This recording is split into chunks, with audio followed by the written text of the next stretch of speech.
England versus India 5 ম্যাচের test series, 3খানা test match complete হয়ে গেছে। এবার ইংল্যান্ড থেকে কয়েকশো কিলোমিটার দূর ওয়েস্ট ইন্ডিজের মাটিতে ওয়েস্ট ইন্ডিজ ভার্সেস অস্ট্রেলিয়ার মধ্যে 3খানা টেস্ট ম্যাচের সিরিজ, সেটাও শেষ হয়ে গেল। আর সেখানে অস্ট্রেলিয়া এই সিরিজ 3-0 ব্যবধানে জয়লাভ করলো। আর শেষ টেস্ট ম্যাচে ওয়েস্ট ইন্ডিজকে তাদের ঘরের মাঠে মাত্র 27 রানে অল আউট করে দিল। আর সেখানে কিন্তু কয়েকটা রেকর্ড হয়েছে, সেটা বলবো। তার আগে ম্যাচের সংক্ষিপ্ত স্কোর কার্ডটা তোমাদের বলে দিই।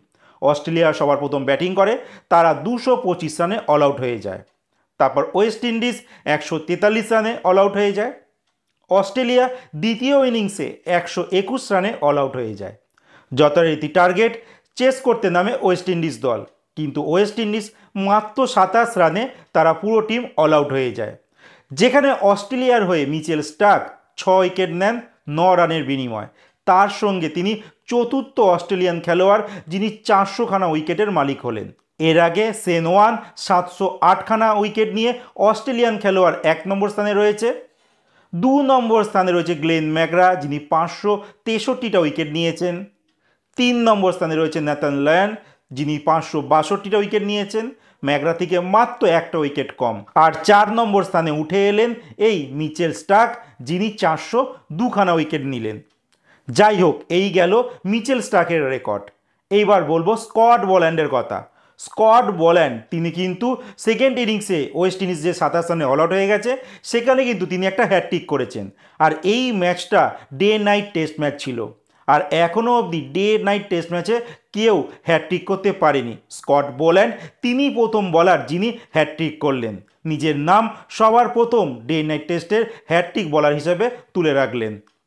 এর সঙ্গে সঙ্গে টোটাল যদি স্কোরের কথা বলি, এই যে ওয়েস্ট ইন্ডিজ দল তারা অস্ট্রেলিয়ার কাছে মাত্র 27 রানে অল আউট হয়ে গেল। এইটা কিন্তু পৃথিবীর সবথেকে নিম্নতম স্কোর নয়, এটা দ্বিতীয় সবথেকে নিম্নতম স্কোর। এর আগে 26 রানে নিউজিল্যান্ড দল ইংল্যান্ডের বিপক্ষে 1955 সালে অল আউট হয়ে গিয়েছিল। তারপরে এই 2025 সাল, যেখানে ওয়েস্ট ইন্ডিজ দল 27 রানে অল আউট হয়ে গেল অস্ট্রেলিয়ার কাছে। এরপর 3 নম্বর স্থানে থাকবে সাউথ আফ্রিকা দল, তারা 30 রানে ইংল্যান্ডের কাছে অল আউট হয়ে গিয়েছিল।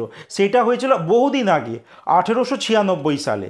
মানে বুঝতেই পারছো রেকর্ডগুলো অনেক পুরনো। তার মাঝেই কিন্তু এই ওয়েস্ট ইন্ডিজ দল নিজেদের 27 রানে যে অল আউটটা কিন্তু ঢুকিয়ে দিল, মানে স্যান্ডউইচের মতো কাজ করেছে। একটা 1955 সালের রেকর্ড ছিল নিউজিল্যান্ডের 26 রান, আর 30 রান ছিল এই 1896 সালে সাউথ আফ্রিকার। তার মাঝে ওয়েস্ট ইন্ডিজ 2025 সালে 27 রানের রেকর্ডটা ঢুকে গেল। আর এই মুহূর্তে ওয়ার্ল্ড টেস্ট চ্যাম্পিয়নশিপে 1 নম্বর স্থানে কিন্তু অস্ট্রেলিয়া দল রয়েছে।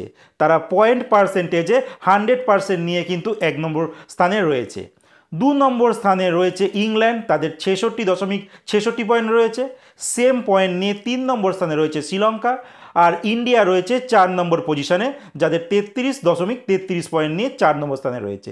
তো আগামী দিনে ভারতের ম্যাচগুলো কিন্তু খুব ইম্পর্টেন্ট হতে যাচ্ছে, কারণ ভারতকে যদি টপ 1 বা 2-এ ফিনিশ করতে হয়, তাহলে কিন্তু পরবর্তী যে সমস্ত দেশের সঙ্গে ম্যাচ আছে সব ম্যাচ কিন্তু জিততে হবে, ভালো রেজাল্ট করতে হবে, হারলে চলবে না।